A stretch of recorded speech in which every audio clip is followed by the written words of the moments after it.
Olá, Wagner Nolasco aqui com mais um episódio do nosso podcast Take Action. Hoje eu tenho uma pessoa para vocês que é inacreditável. Um dos maiores economistas, investidores e pessoa, um ser humano, um pai de família, marido da Esther, o meu grande amigo, o doutor Ailton Leite, diretamente de São Paulo. Vamos falar sobre economia, pessoal. O que é economia? O que está acontecendo no Brasil? O que está acontecendo nos Estados Unidos? E com uma grande honra, eu tenho o meu grande amigo aqui hoje, Ailton Leite. Seja bem-vindo, Ailton. Bom dia a todos, bom dia Wagner, amigo aí de longa data. Não vamos falar o prazo, tá? Mas é uma longa data. E falar com você é sempre um prazer, né? Dois brasileiros e em países bem diferentes. Mas temos um assunto em comum, né? Que é os juros.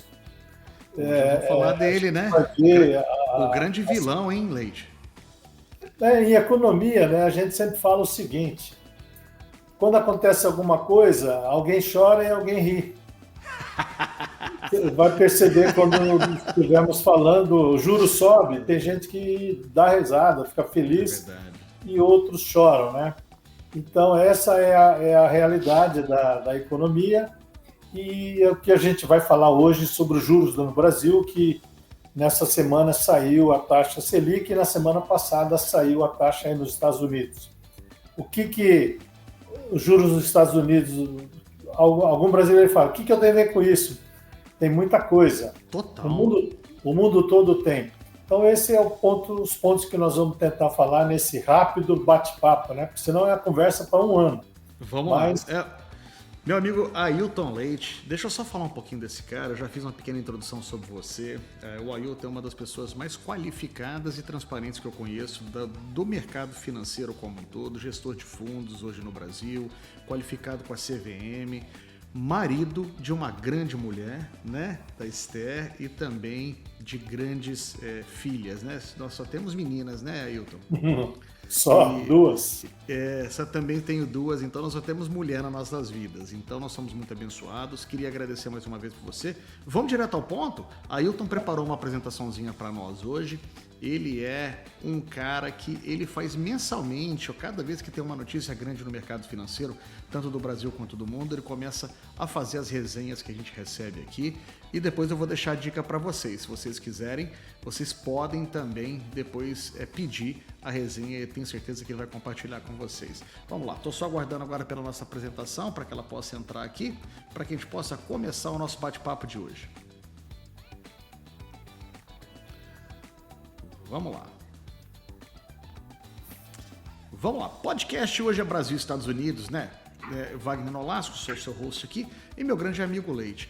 O que aconteceu, né? Nós tivemos duas grandes reuniões importantes nesses últimos dias aqui, tanto a reunião do Fed americano, como também a reunião aí no Brasil do Copom, no qual a gente vai estar discutindo isso aí. Essa matéria foi preparada pelo nosso amigo Ailton Leite, né? Muito coligado aí, uma pessoa muito influente também dentro da ANEFAC, que é uma das instituições mais sérias hoje do Brasil.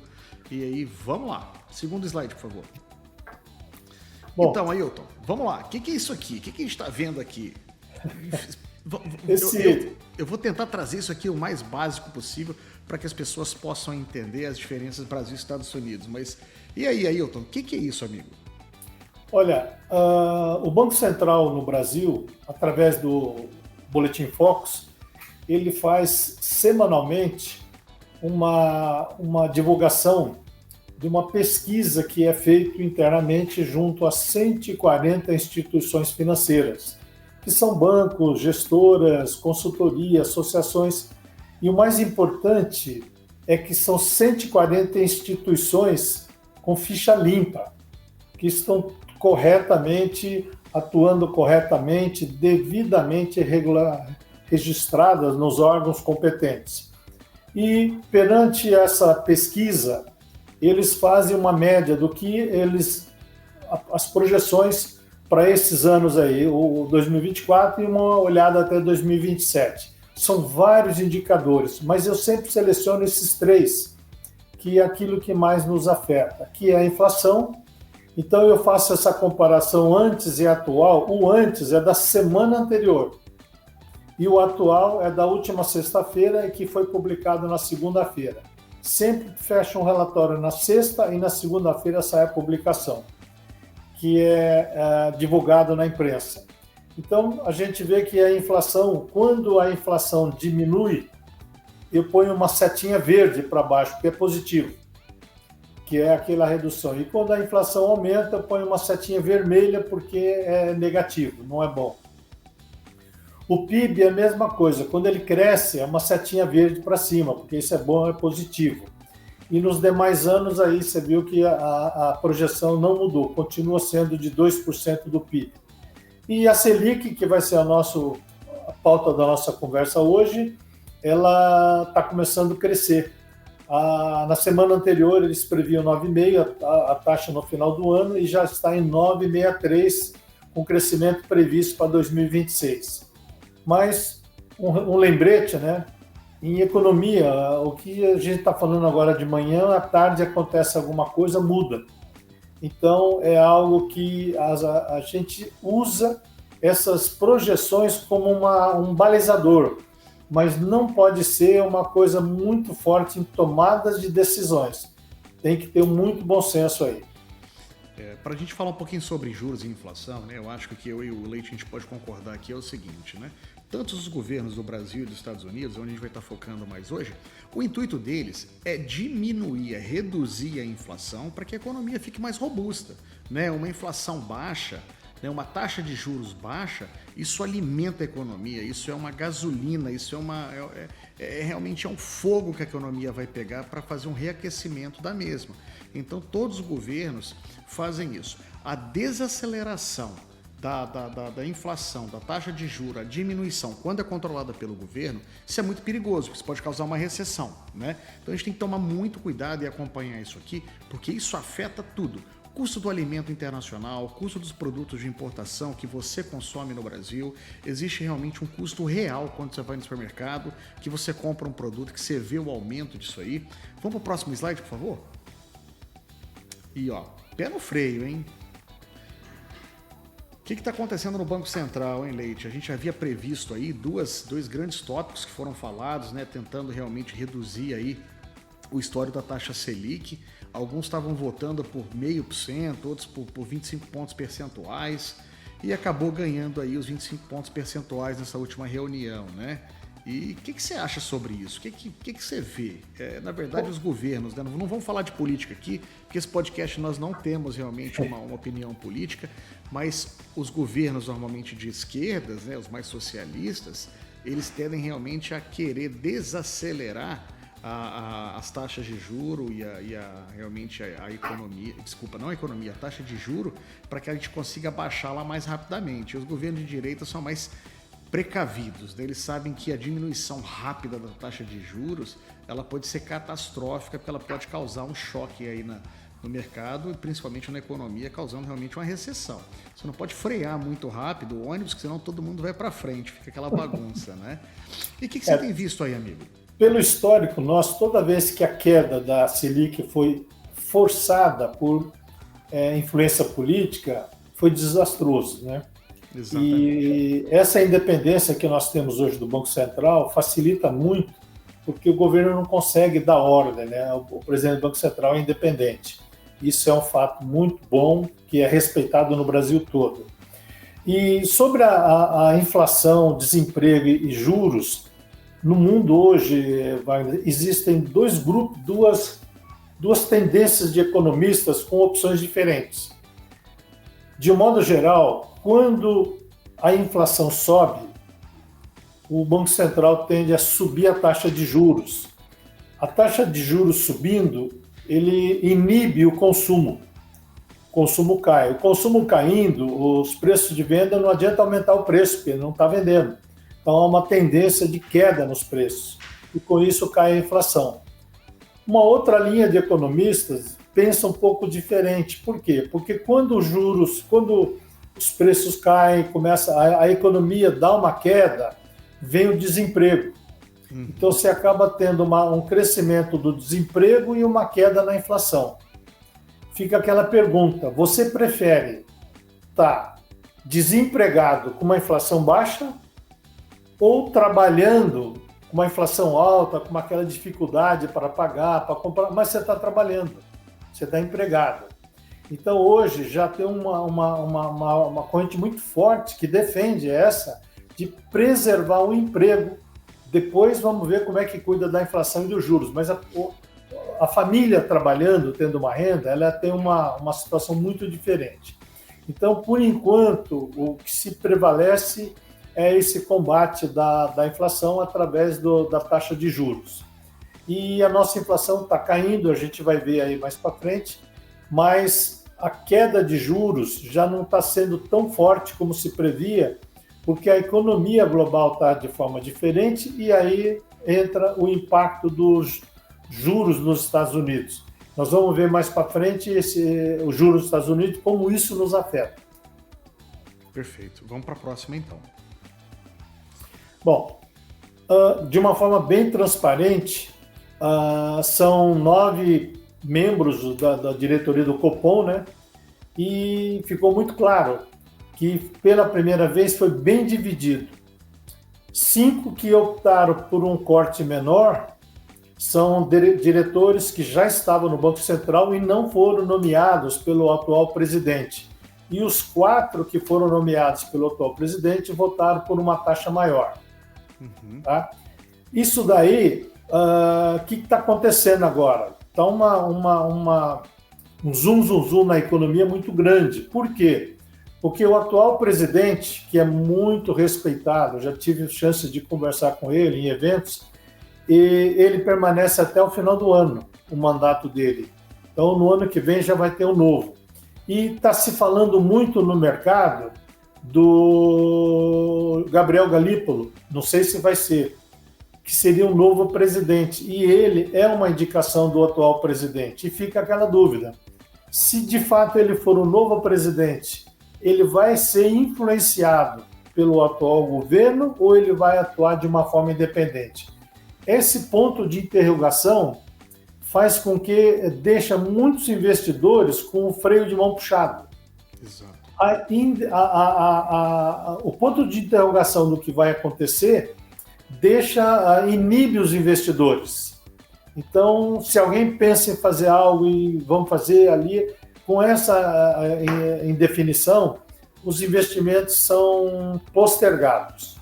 Mas esse é o quadro e que foi divulgado na imprensa, tem que ser bem claro, e foi isso que aconteceu. Isso é uma pena, né? A gente começou essa conversa um pouco informal e realmente para a gente que está trabalhando na área que é coligada diretamente com a economia, né? A área imobiliária, a área de incorporação, isso freia completamente todos os novos investimentos, aquisição de novos terrenos, até mesmo porque os juros aqui nos Estados Unidos estão altos, né? Comparado com o que a gente está acostumado aqui nos Estados Unidos, a maior alta em 23 anos daqui nos Estados Unidos, a gente vai cobrir um pouquinho isso aqui, mas a divisão, pessoal, desse grupo, desses economistas que realmente são pessoas muito influentes, e você vê aí um parâmetro de esquerda e de direita, né?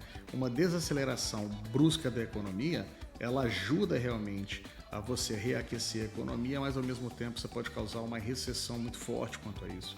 Então eu acho que, como nos Estados Unidos também existe uma independência, né, do Fed americano, mas que também, claro, que existe realmente uma pressão política muito forte hoje para se reduzir a taxa de juros, porque essa taxa de juros em redução, ela removimenta a economia e isso influencia até uma reeleição.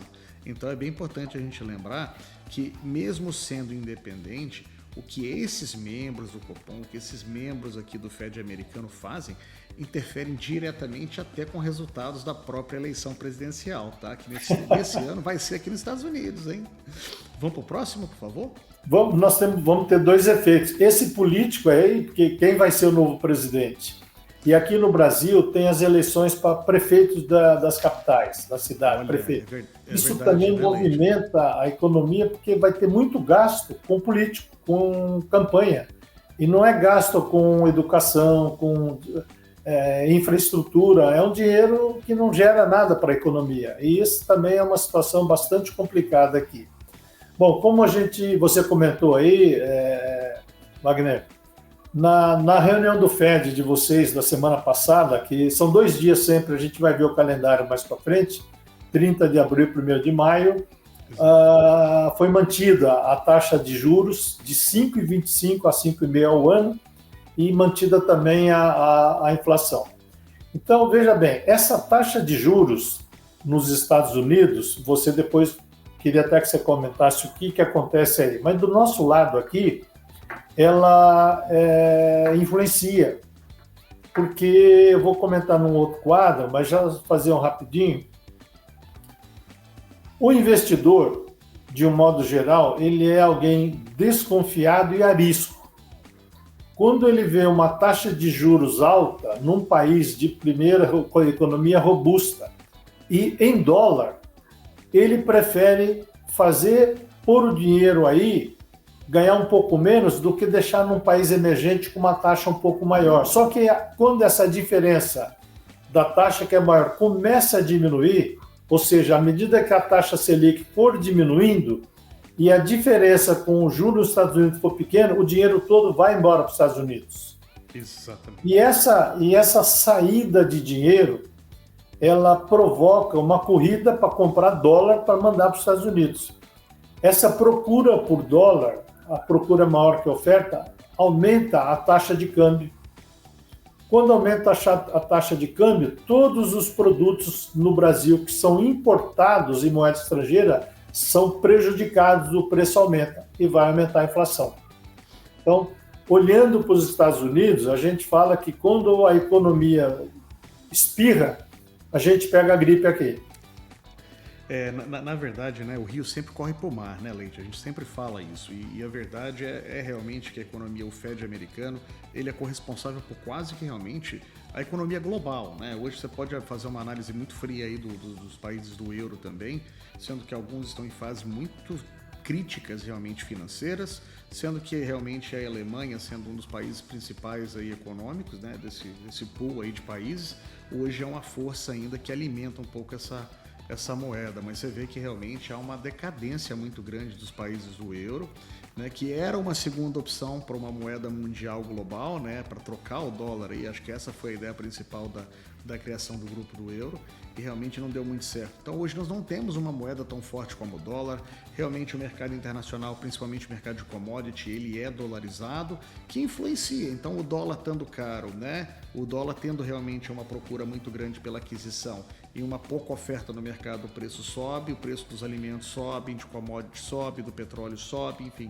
Se tem realmente, pelo menos na conversão, isso afeta completamente os países emergentes, principalmente o Brasil, né? Como o Leite falou, nós havíamos iniciado o ano de 2024 com possíveis 4 cortes de juros na taxa aqui, de juros aqui nos Estados Unidos, o que não aconteceu até agora. Eu não sou nenhum tipo de adivinha, tá, pessoal? Mas eu havia previsto que não ia haver nenhum tipo de corte, pelo menos até o 3º ou 4º quarto desse ano, né? O 2º semestre desse ano. E por quê? Porque não tem como, né? Um grande economista chamado Michael Friedman, que foi economista da Universidade de Chicago, ele falou o seguinte: só o governo federal consegue imprimir dinheiro, né?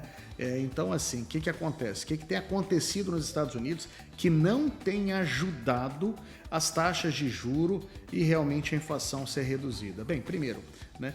Quem consegue imprimir dinheiro? Somente o governo federal. Somente, né, os governos conseguem imprimir. Não é a IBM, não é a Microsoft, não é a Apple, não é ninguém. Somente o governo federal. Nós acabamos de aprovar uma emenda aqui no governo federal americano de quase 60 bilhões de dólares para ajudas humanitárias. Hoje nós temos uma guerra, né, no mundo, tanto da Ucrânia como Israel, enfim.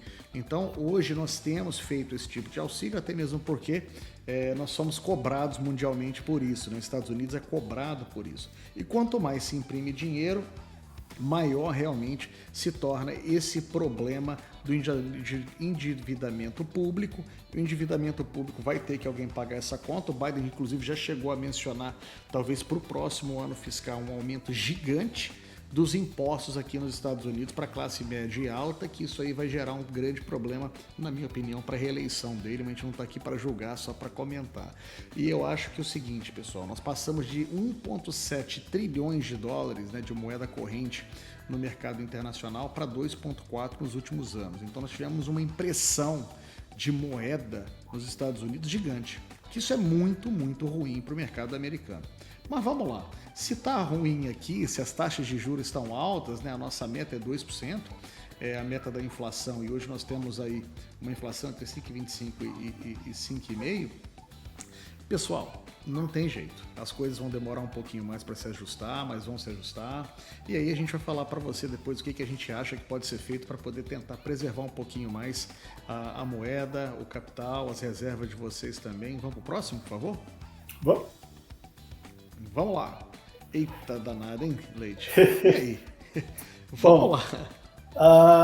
A inflação, pelo que é informado, o americano, o consumidor americano, ele continua robusto. O consumo no mercado interno, ele não caiu. Então, ou seja, isso daí segura a queda da inflação. Exatamente. Porque está vendendo, o desemprego, o nível de emprego aí nos Estados Unidos está alto. Aquilo que eu falei no início, é melhor alguém estar trabalhando com inflação alta do que desempregado com inflação baixa. Então esse conceito, eu acho que, na minha opinião, nos Estados Unidos está certinho. Melhor o pessoal trabalhando com emprego, deixa a inflação aí, depois a gente se vira com isso. 100%. Então essa é a situação. A meta de juros, pelo que no quadro anterior, pelo que o presidente do Fed aí comentou, eu não acredito que vai haver um aumento na taxa de juros nos Estados Unidos. Mas eu também não acredito que no curto prazo, nas próximas reuniões, como a gente vai ver as datas, que haja uma queda. Eu ainda acho que vai ser mantido essa taxa de juros aí. Mesmo que mantida, eu concordo 100% com você. Essa taxa de 2%, né, ela é uma taxa realmente simbólica, sempre foi 2%, eu não sei porquê, já tem décadas e décadas e décadas que a gente está nesses 2%, e hoje é impossível chegar nessa taxa, não vai se acontecer tão breve. E além disso é o seguinte, um corte de 25 pontos percentuais aqui nos Estados Unidos, a única coisa que ela vai fazer com a economia é mudar o sentimento das pessoas e do mercado, só isso. Ela não vai afetar em praticamente quase que nada diretamente das taxas de empréstimo, né, no que a gente chama de overnight deposit returns dos bancos, que é a taxa que os bancos pegam emprestado o dinheiro com o Fed para que ele possa reemprestar ou realmente recapitalizar suas contas, né, quando se tem muita evasão de depósitos também, de reservas dos bancos, enfim, não vai mudar muita coisa no mercado, pessoal. Sim, o que pode vir a mudar vai ser o sentimento da economia e do mercado, mas isso aí a gente tem visto também que a gente não acredita que vai ter um aumento de juros esse ano nos Estados Unidos, muito pelo contrário, vai ser mantido e provavelmente vai ter um corte aí que a gente não sabe quando vai ser feito, mas pelo meu coração aqui, eu acho que vai ser feito muito próximo aí das últimas reuniões do Fed americano, e isso pode afetar diretamente nas eleições presidenciais aqui esse ano. Ô Wagner, você brasileiro americano, na prática, quando você vai no restaurante, fazer as compras, você sente efeitos da inflação em muitas coisas ou é muito pouco? 100%. Tudo está mais caro, o custo de vida está mais caro. Alguns itens que a gente sabe que acompanham realmente a inflação e que você pode ver isso aí, né, que é até uma preservação realmente hoje da inflação, compra imobiliária, mesmo com as taxas de juros altas, as casas não pararam de subir os preços. Teve-se realmente um ajuste, né, porque nós tivemos um disparo muito grande aí nos preços dos imóveis, mas o mercado imobiliário ele é muito correlacionado aí à parte de juros, né, e de inflação, mas o que você pode ver é o seguinte, sente no bolso. Quando você vai no supermercado, quando você faz o check-out ali, você sente no bolso. E aqui tem um gráfico muito importante que o Leite hoje ele criou, que se você pegar aqui em junho de 2022, muitos itens que são de consumo da população, eles não são considerados para que sejam considerados aqui essa taxa da inflação. Muitas coisas são removidas, tá, pessoal? Ó, aqui nós não temos o custo da energia e dos alimentos, que são correlacionados diretamente ao que o consumidor realmente tem essa experiência. Eu mencionei por um acaso aqui o supermercado, que é onde se nota realmente o preço do ovo dobrou, o preço da carne subiu, o preço da alimentação como um todo subiu, o preço da energia, claro que sim. Então a gente vê realmente que esse número dessa inflação também é uma inflação, na minha opinião, um pouco maquiada, tá, Leite? Tá. Vamos no próximo? Vamos lá. Bom, esse daí é o quadro comparativo que eu fiz. Você vê que algumas datas das nossas reuniões no Brasil coincidem com as reuniões de vocês. A primeira foi 30 e 31 de janeiro aí também, a segunda mesma data, e na terceira já mudou, na quarta. Mas quando chega na quinta reunião de julho, setembro, já coincide novamente. Eu não me atrevi a fazer projeções das taxas de juros aí. Isso daí tem que ser sabedoria para o Wagner. Mas no Brasil, olhando a última Boletim Focus, que eu mostrei no início, que está com uma previsão de Selic 9,63, eu fiz imaginando esses cortes até a última reunião de dezembro. Mas, como a gente fala, né, amanhã já pode mudar tudo. Hoje sai um novo Boletim Focus, que é publicado na segunda-feira. Pode ser que esse novo boletim tenha mudanças que a gente vai ver, está refletindo. E no Brasil tem um fato, e hoje eu estava olhando nos jornais, nós estamos com uma inundação no Rio Grande do Sul. Rio Grande do Sul é um estado que representa, ele é o quarto no PIB brasileiro. Agricultura, 70% do arroz é produzido no Rio Grande do Sul. Tudo alagado. Então, transporte, empresas de autopeças multinacionais que têm fábricas em Canoas estão protegidas eu conversei com alguns diretores, estão protegidas da inundação, mas os funcionários tiveram as suas casas inundadas, eles não conseguem nem ir trabalhar e não tem transporte.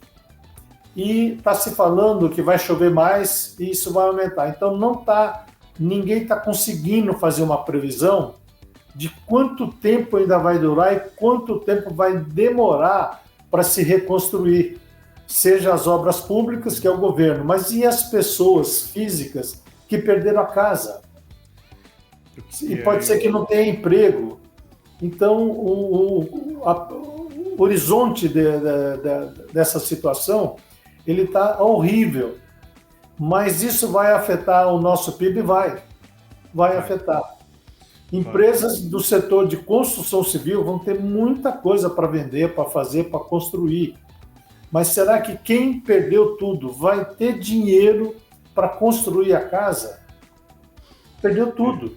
Pessoas que tiveram uma dificuldade, né, para construir. Então, essa interrogação dessa pandemia, nunca nós tivemos isso no Brasil. Vai afetar a economia? Infelizmente já está afetando.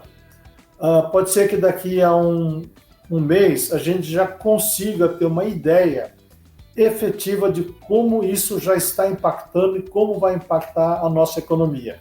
Por enquanto, rezar por esse pessoal lá no Rio Grande do Sul, está havendo uma colaboração do Brasil inteiro para ajudá-los, doações e tudo, mas gente dormindo dentro do carro porque não tem para onde ir. Perdeu a casa, tudo alagado, né? Olha, Leite, eu queria justamente pegar esse gancho aí, deixar um abraço muito grande para todos os gaúchos, né, que estão passando por esse momento. A gente que mora nos Estados Unidos, isso é uma coisa muito frequente para nós aqui.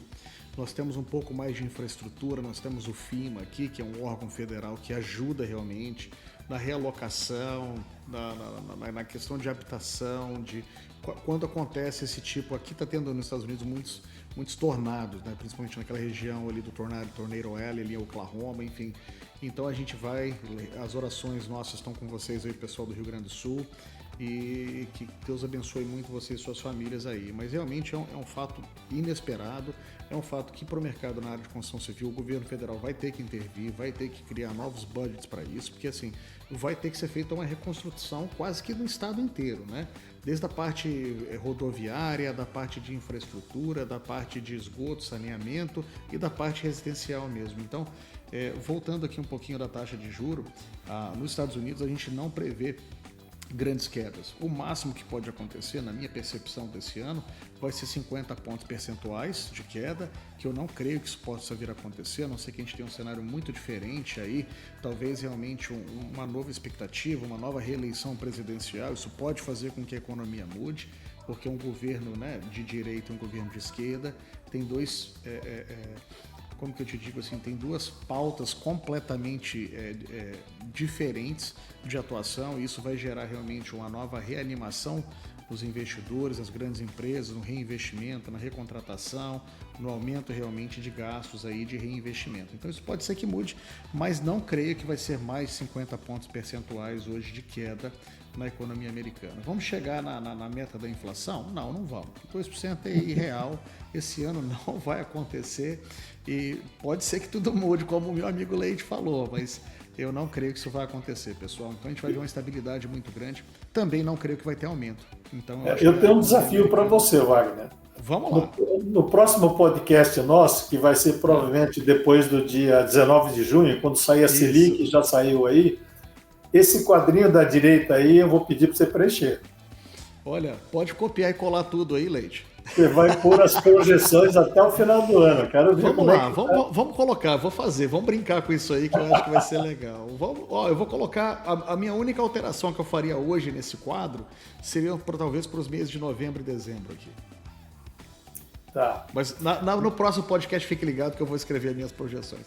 O que acontece com isso, pessoal? Uma evasão de dinheiro muito grande do Brasil e do mundo inteiro vindo para os Estados Unidos, né? Hoje superou em 2024 quase 30 bilhões de reais, né, vindo aqui para os Estados Unidos.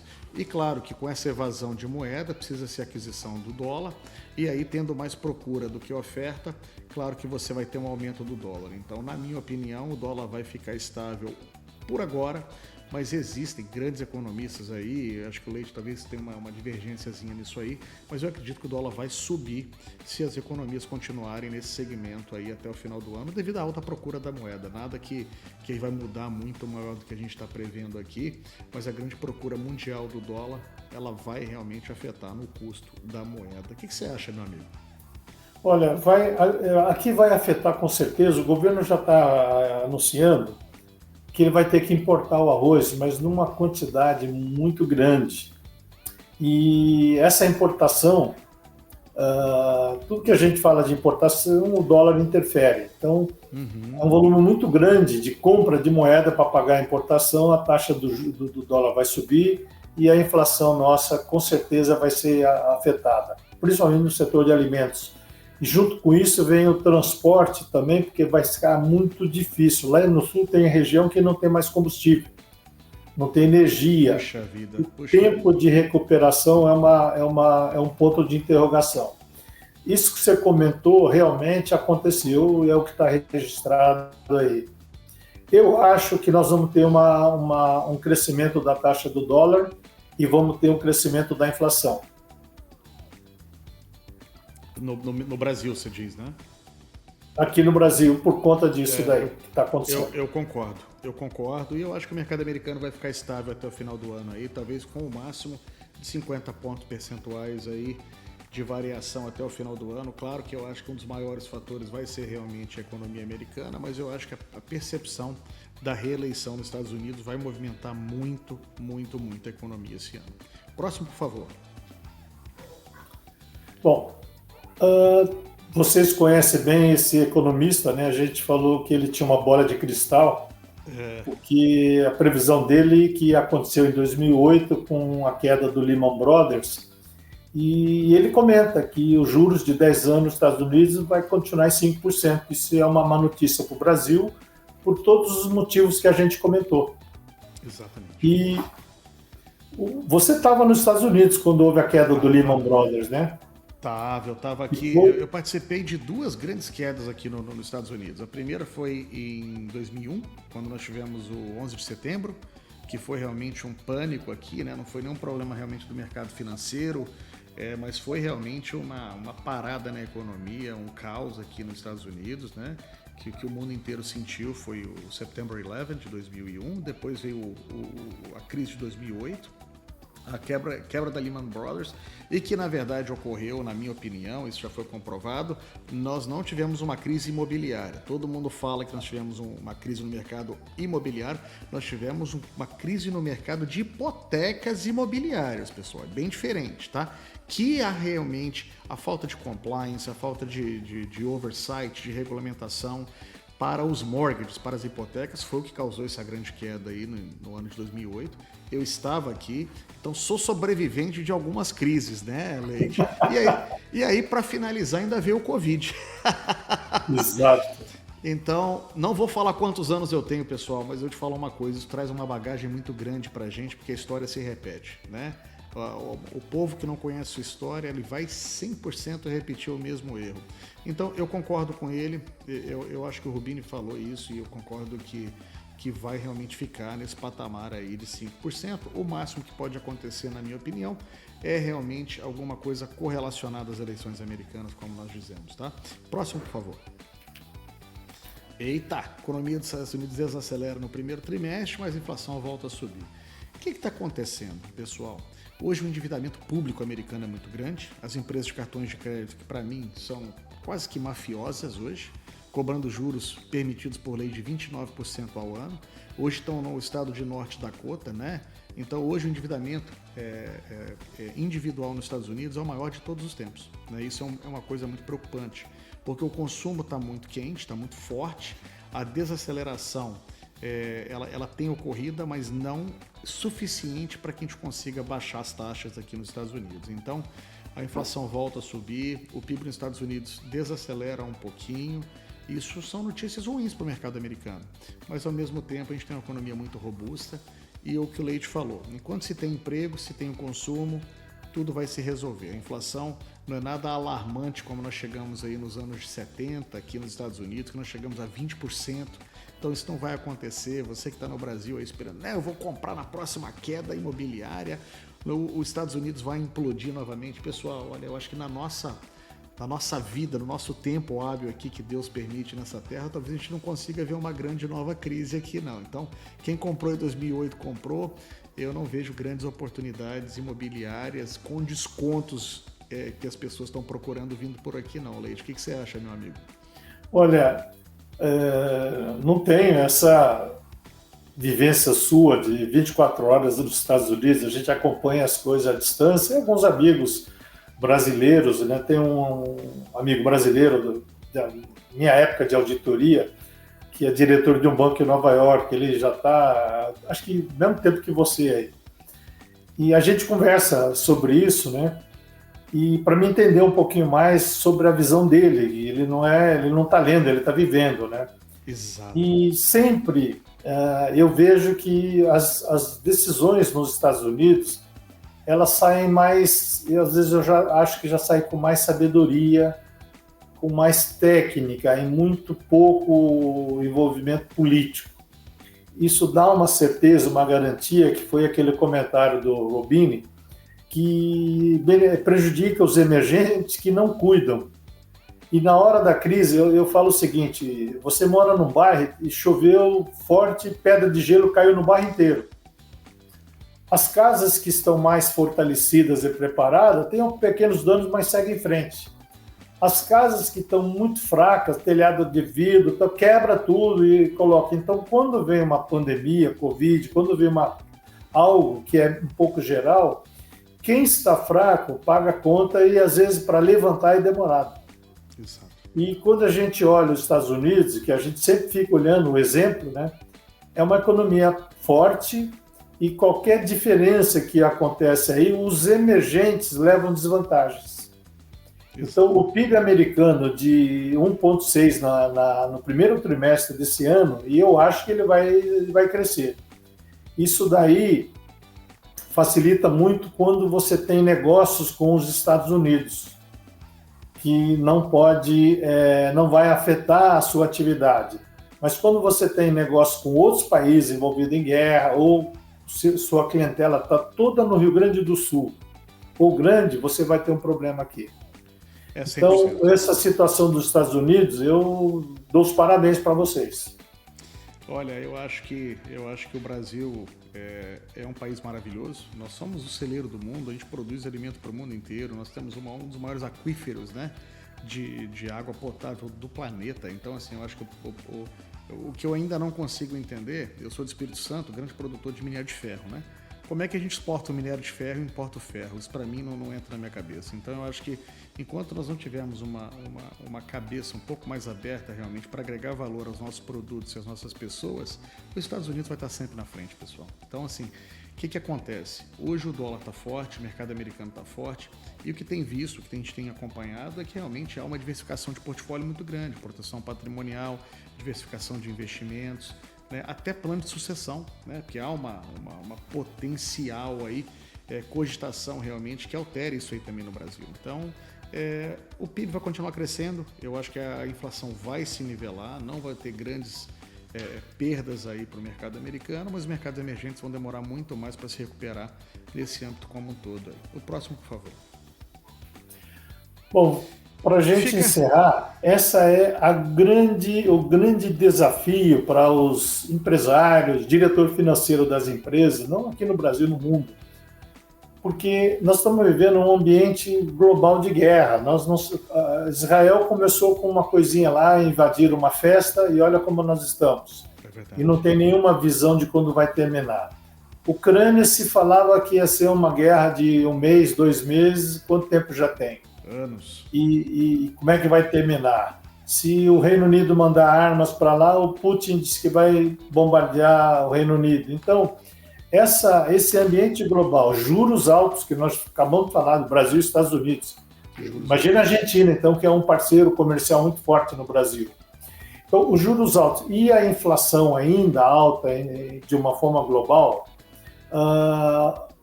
o equilíbrio financeiro para as empresas é um grande desafio. É um grande desafio para as empresas, é um grande desafio para os governos, porque empresa, quando não vai muito bem, paga menos imposto, que é o salário do governo. Então, essas coisas todas, uma atrelada à outra. No quadro anterior, a gente viu que o PIB dos Estados Unidos cresceu, mas ele teve 2 pontos que foram afetados. As empresas reduziram o estoque. O que é isso? Você não produz se você não compra nada. Você pega tudo que você tem, reduz o estoque, você tem faturamento, mas você não girou a economia. E depois fizeram muita importação também de bens duráveis que você não gera produção, né? Ele já vem mais ou menos pronto e você já vende. Isso influenciou um pouquinho o PIB. Só que quem baixou o estoque, baixou. Eu acho que o PIB vai crescer. Então, essa daí é a grande incógnita para todo o mercado mundial. Como que nós vamos equilibrar e quanto tempo dura isso daí? Ninguém sabe, Wagner. Olha, queria parabenizar o Amarildo aqui, que a gente vê que a arte foi dele, dessa arte. Realmente isso aqui é uma... Não tinha como explicar melhor isso aqui, né, Leite? O que eu queria falar para vocês, pessoal? O dinheiro não some, ele muda de mão.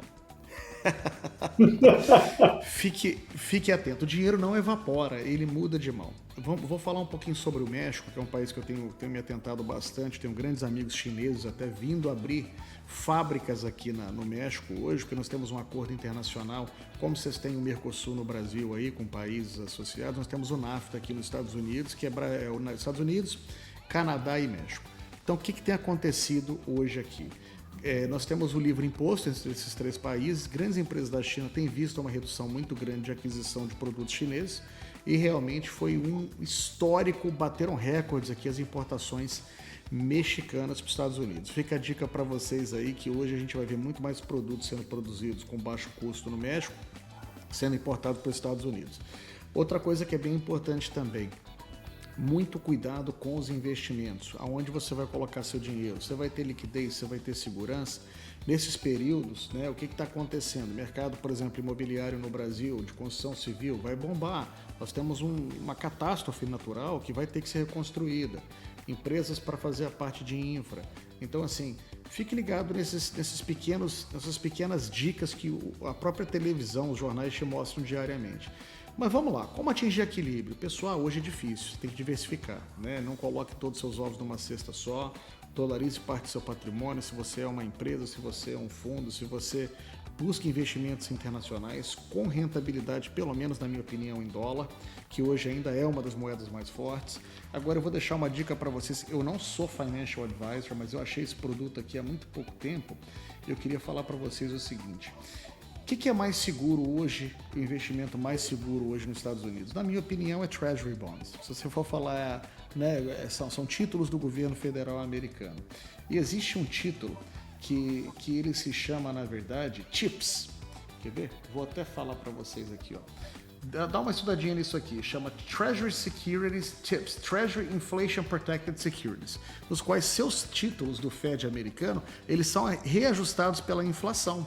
Eu achei fantástico isso aqui, porque seu título ele é emitido pelo governo federal, são títulos federais que são reajustados com a inflação. Nós acabamos de falar para vocês, pelo menos a nossa opinião, tá, pessoal? A gente não está vendendo nada, não ganho nada, não trabalho com o mercado de títulos, nem de bonds, nem de treasuries, tá? Mas de T-bills. O que acontece? Consiga diversificar. Outros mercados, para mim, que vão ter realmente um pouco mais de resiliência nesses mercados. O mercado imobiliário. Hoje o mercado imobiliário tem acompanhado a inflação. Então, se você tiver seu dinheiro parcialmente em real estate, e claro que moedas preciosas, o ouro também tem subido, né? Em tempos difíceis, moedas preciosas aí, elas tendem a...